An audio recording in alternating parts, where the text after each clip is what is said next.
Bem-vindos à nossa aula. Hoje eu vou trabalhar com vocês a respeito da organização da economia e da sociedade da América no período de colonização. Em aulas anteriores eu apresentei para vocês o processo de domínio, em que o povo indígena que aqui existia foi submetido, no processo de colonização da América Espanhola. E hoje eu vou apresentar então como foi essa organização administrativa, no que diz respeito já ao período posterior à conquista. Os três povos, incas, astecas e maias, já tinham sido derrotados. Então, o que vai acontecer? Era necessário estabelecer um processo de organização administrativa. E a coroa espanhola, gastou muito para submeter os indígenas, ao seu domínio. Era necessário, então, explorar essas terras para ter uma compensação financeira. Pois bem, a primeira atividade econômica que logo se viu que era viável aqui para a América foi a mineração, como vocês podem observar. Então a economia espanhola se desenvolveu muito, com a exploração de minérios vindos da América. Então a mineração, as minas, explorava-se metais preciosos, que financiou a economia espanhola, permitindo com que ela se tornasse a principal economia da Europa já no século XVI. O Império Espanhol, então, ele se tornou extremamente poderoso.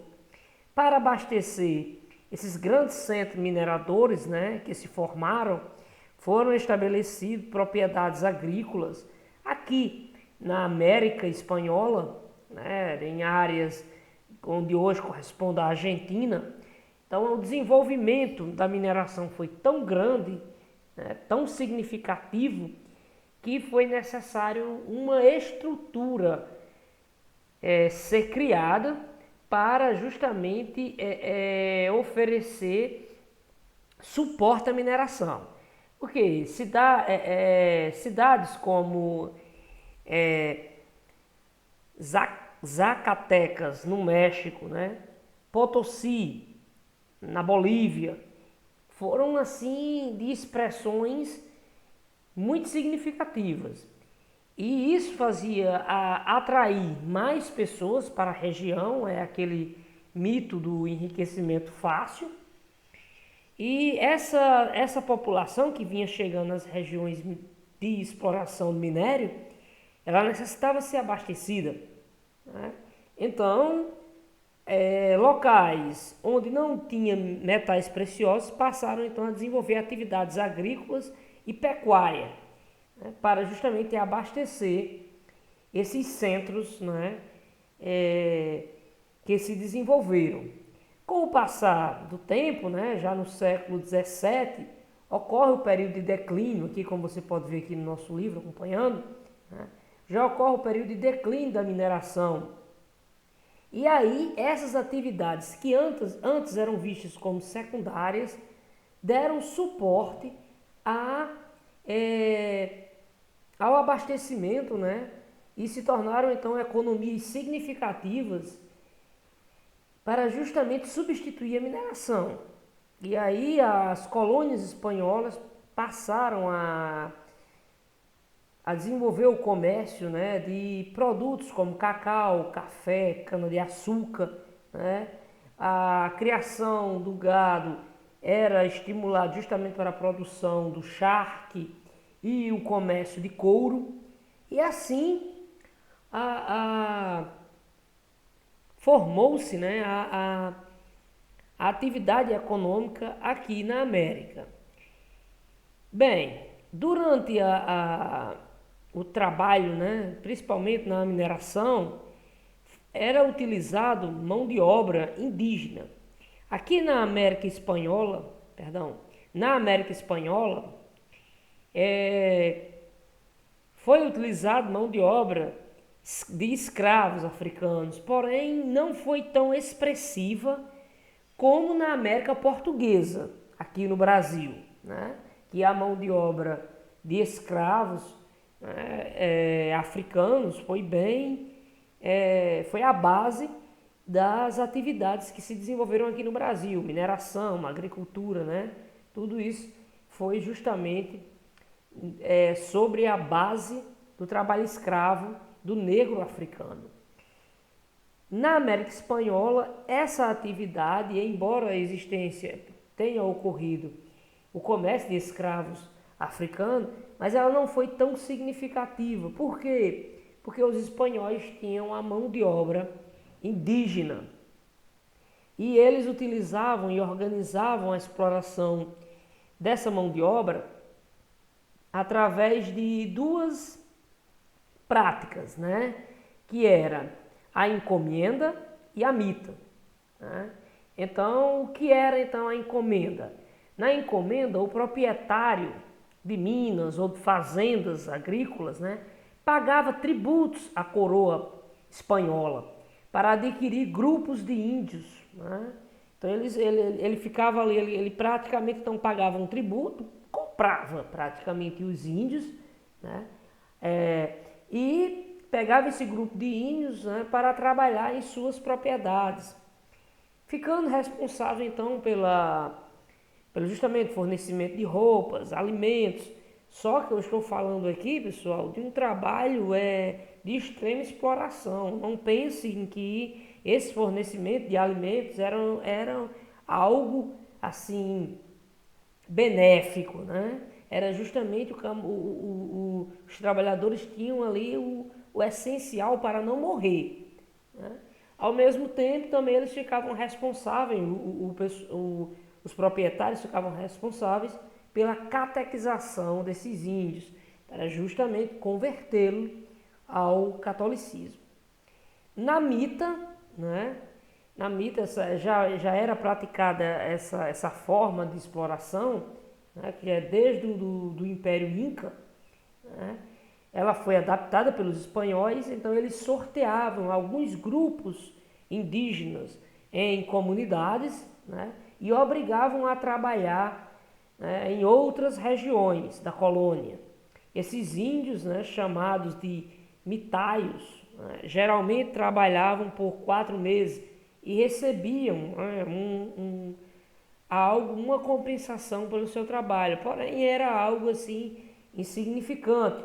Grande parte dessas pessoas que iam trabalhar em Minas, principalmente, né, eles morriam, né, pelas péssimas condições em que eram submetidas, condições de insalubridade. Geralmente ficavam doentes e morriam, a mortalidade era muito alta. Bem, eu vou avançar.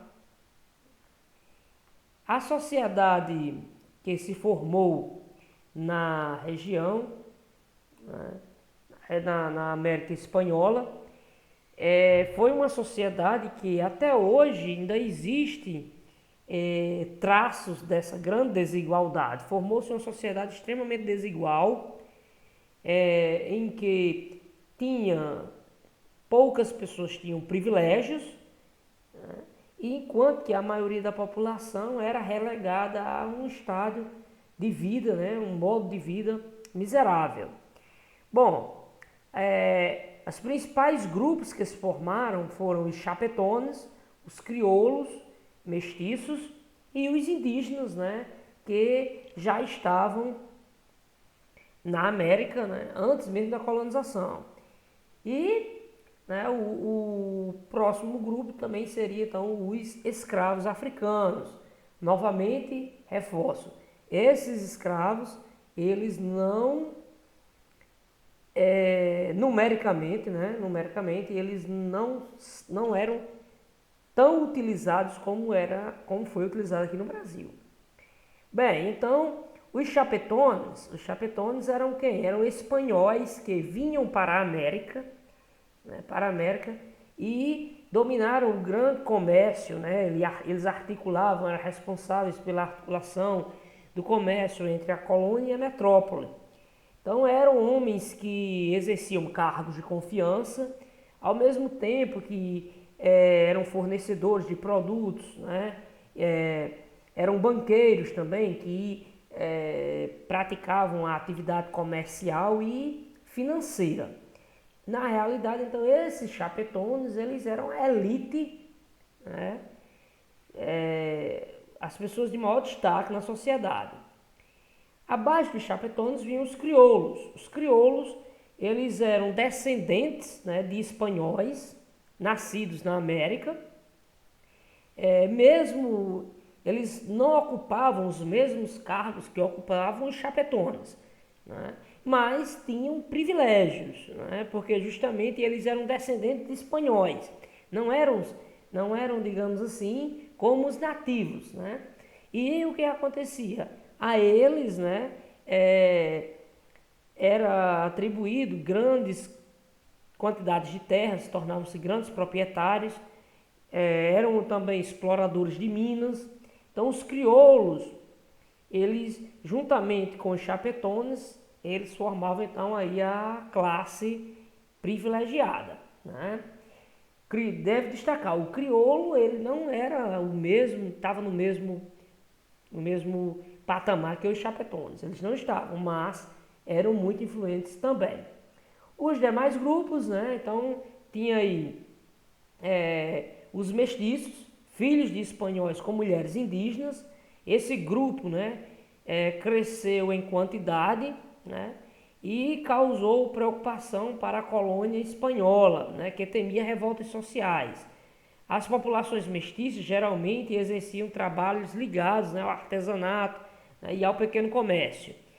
Os indígenas, que contribuíam para a maioria da população colonial, então eles eram utilizados, né, como mão de obra, certo? Pelos espanhóis, principalmente na mineração e na agricultura.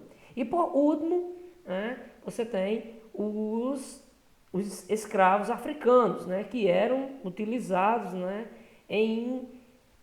não eram tão utilizados como no Brasil, tão forte, né, mas foram significativos. Atividades como pedreiros, né, era muito utilizada a mão de obra africana, como também na lavoura da cana-de-açúcar, principalmente em Cuba. Beleza, pessoal? Essa foi a nossa aula. Até a próxima.